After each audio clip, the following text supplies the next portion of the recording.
Three people took part in protests speaking out against President Donald Trump and his agenda. Our Stephen Schlink was in Myrtle Beach, where people in favor of the president and against him voiced their opinions. Oh, hey, hey.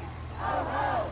Folks chanting and crowds gathered in the Grand Strand in the PD on Saturday during a nationwide series of No King's Day protests.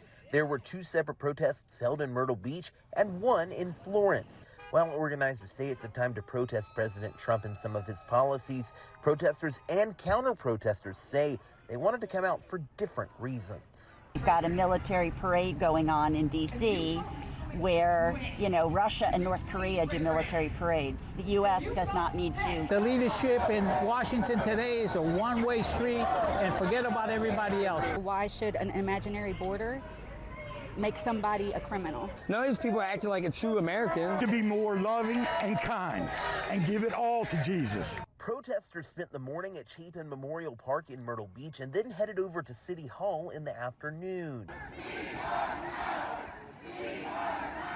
Many of those attending criticized President Trump's immigration policies and held signs reading 8647, No Kings, and Abolish ICE. Hector Colon says these policies motivated him to get involved.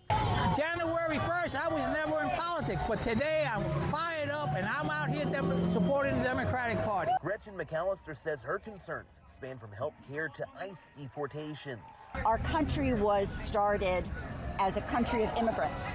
And now to be just deporting anybody, people that have a right to be here, they're just taking them off the streets and sending them out. Counter-protesters at City Hall say they disagree. They tell me they believe President Trump is working to put Americans first, and they say many of those signs and chants of the protesters are anti-American. That's why John LaLiberte, a veteran, says he wanted to be here. I'm not Democratic, I'm not Republican. I fought for this country, I swore an oath to the Constitution, and I defend it at all costs. I love my country, I love my people, but this isn't it.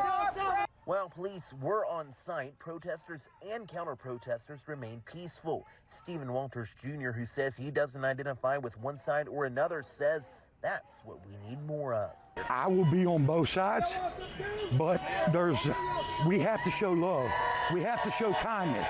We have to get in the living word of God and be saved. Because I love to see all these people on both sides in heaven. In Myrtle Beach, Stephen Schlink, WMBF News.